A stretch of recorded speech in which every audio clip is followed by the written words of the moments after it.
welcome back. We're mixing it up. Rich Valdez joins me again with Josh Kravitz. Rich is the host of the This Is America podcast. You gotta check it out. And Josh Kravitz is a Democratic leader here in New York and also candidate for New York City Council. Boys, thanks for joining me again.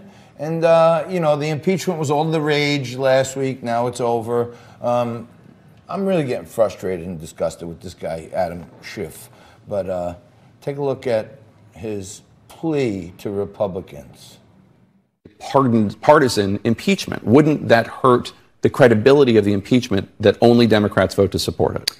I think what it will mean if we decide that we cannot accept this kind of conduct in the President of the United States, and the Republicans decide that because of the President's party, or because they're afraid of a primary, or for whatever reason, they cannot vote to support impeachment, I think it'll mean a failure by the GOP to put the country above their party.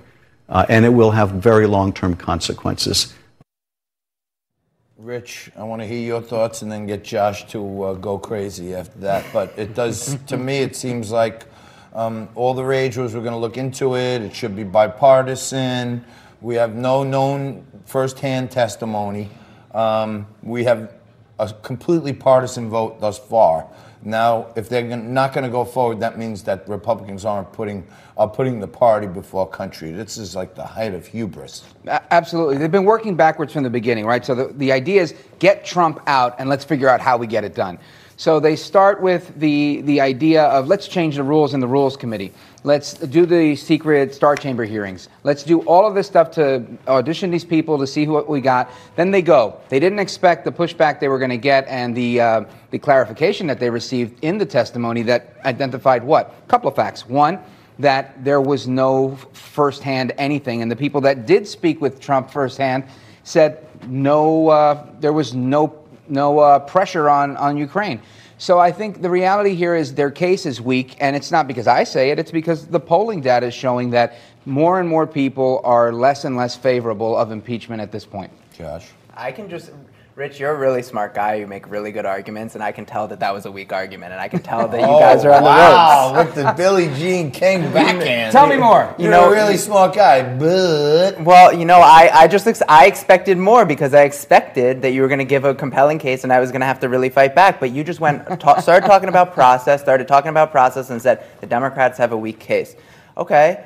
No one has controverted the facts. You just went to process. The fact is that he withheld necessary lethal military aid for the Ukrainians for what did Fiona Hill call it? A domestic political errand for his own interests. The Ukrainian people are defending a war against Russia. By the way, Russia helped Trump in the election. They're defending a war. Not one person that came in there said that they heard the president direct them to hold up aid until the Ukrainians investigated Joe Biden. Not one person. People said they assumed it, they thought it was, because the other conversations they had, every single thing, right down to Vindman, not one person said they heard the president do anything illegal or demand a quid pro quo. Really? Because I read the July 25th transcript, and what did Trump say? Oh, we'd like you to do us a favor, though. We'd like you to investigate Hunter Biden. That's a figure of speech. No, that's not a figure of speech. That's called a quid pro quo. No, I mean, that's very New York. If you want to make it casual, you can make it casual. But I'll just tell you this: 1,400 young men have died on Ukrainian soil defending their own country from Russian aggression. Because we gave them javelins and Obama. So now Trump is to blame for 1,400 deaths. The reality is we don't respond to Ukrainian law. We have American law. And in American law, you as a lawyer, there was no impeachable offense here. There just wasn't one.